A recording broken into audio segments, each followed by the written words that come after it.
Welcome to Channel News U. Today's topic: Ukrainian attack. Russian platoon of invaders dies under artillery fire in Bakhmut.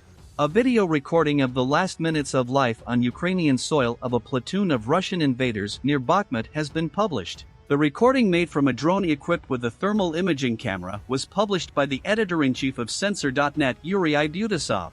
The recording shows that the Ukrainians hit the occupiers' position about 10 times. The video clearly shows the hit and the attempts of the occupiers to escape.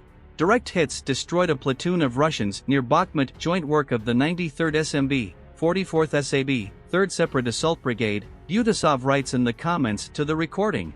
Russian efforts around Bakhmut indicate that Russian forces have fundamentally failed to learn from previous high-casualty campaigns concentrated on objectives of limited operational or strategic significance. Russian forces have continually expended combat strength on small settlements around Bakhmut since the end of May. In the following 6 months, they have only secured gains on the order of a few kilometers at a time. As ISW has previously observed, Russian efforts to advance on Bakhmut have resulted in the continued attrition of Russian manpower and equipment, pinning troops on relatively insignificant settlements for weeks and months at a time. 2. This pattern of operations closely resembles the previous Russian effort to take Severodonetsk and Lysychansk earlier in the war.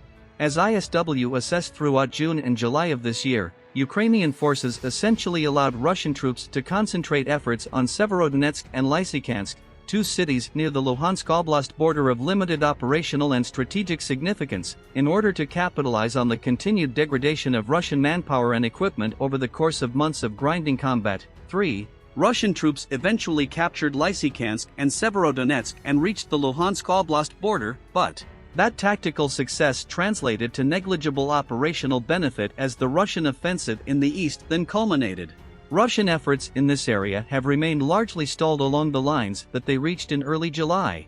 Even if Russian troops continue to advance toward and within Bakhmut, and even if they force a controlled Ukrainian withdrawal from the city, as was the case in Lysychansk, Bakhmut itself offers them little operational benefit.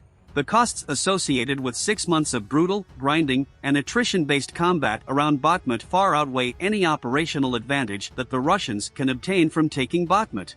Russian offensives around Bakhmut, on the other hand, are consuming a significant proportion of Russia's available combat power, potentially facilitating continued Ukrainian counteroffensives elsewhere.